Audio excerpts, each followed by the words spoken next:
Hey guys, Drifter here. Today I've got a video for you about the co-op campaign in Call of Duty Black Ops 3.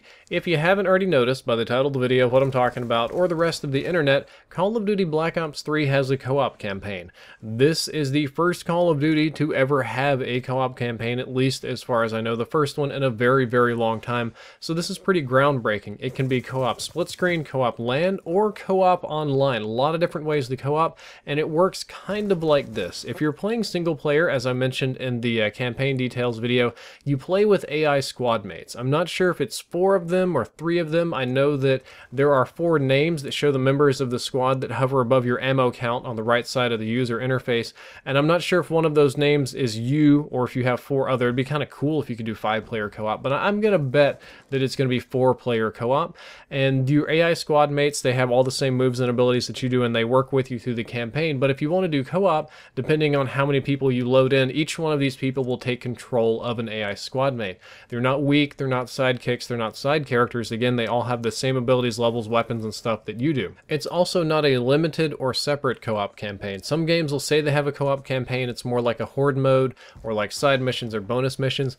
This one, every single level, every cutscene, boss fight, every part of the entire campaign that you go through is all co-op. So you can do it start to finish with all your friends all the way through, and your friends also don't need to have that level unlocked in order to play. Like, let's say you're like halfway through and your friend has just started, but he wants to skip the intro and just jump in with you and go all the way through the end. They can just hop in. They don't have to have those levels unlocked. They're not barred from playing them. When you do co-op, you can just kind of start wherever or whoever has the highest level unlocked. That's where you go into.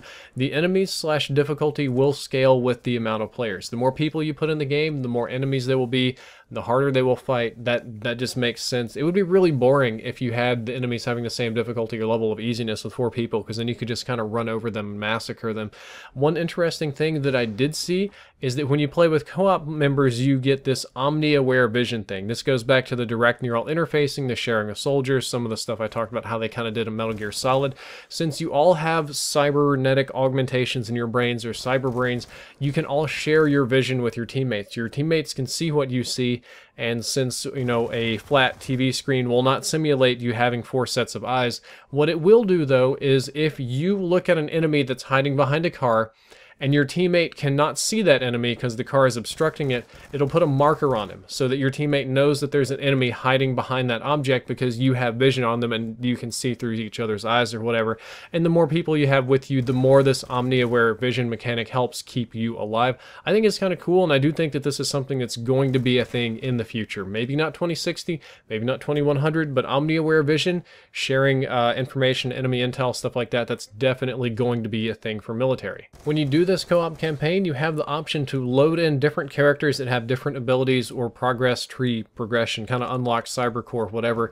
You can play through the campaign a couple of different ways. You can choose a couple of different paths of upgrades, unlocks, skills, abilities, whatever, and you can save each one of these characters if I'm remembering this correctly. So like, let's say you're a guns guy and your friend is a guns guy and your other friend is a guns guy. You don't need 3 guns guys. There's no specialization there. It'll make the campaign hard.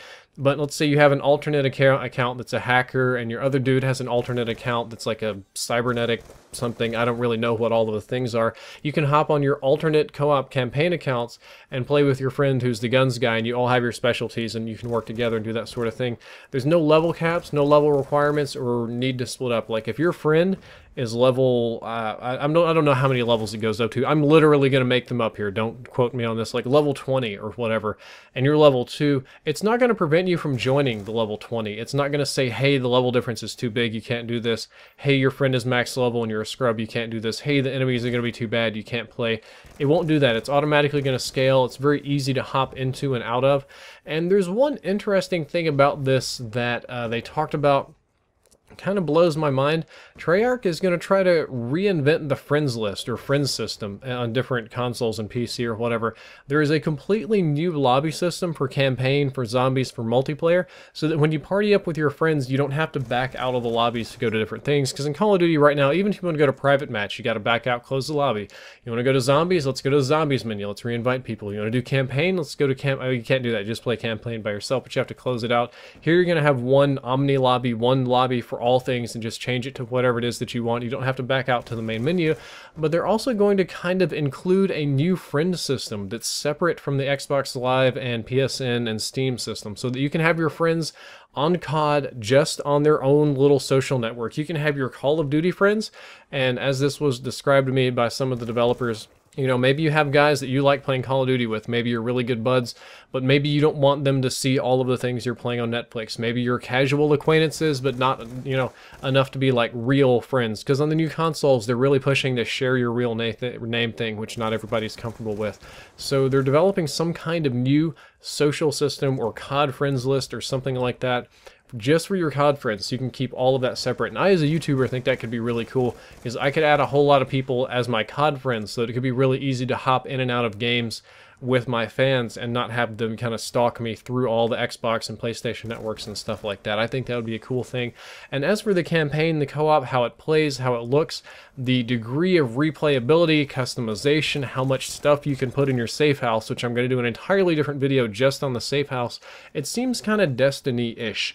I'm kind of feeling there's going to be a bigger push for co-op. I'm kind of feeling there's going to be like maybe not a horde mode, but like difficulty multipliers, this week bonus XP here, because your co-op and like single player experience is different from your multiplayer, different from your zombies and everything.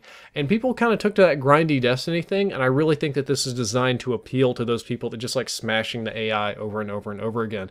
Guys, that's all for this video. I hope you enjoyed it. I hope you learned something useful. If you did, don't forget to like, favorite, and subscribe, because I have a lot more Call of Duty Black Ops 3 videos coming up. Drifter out.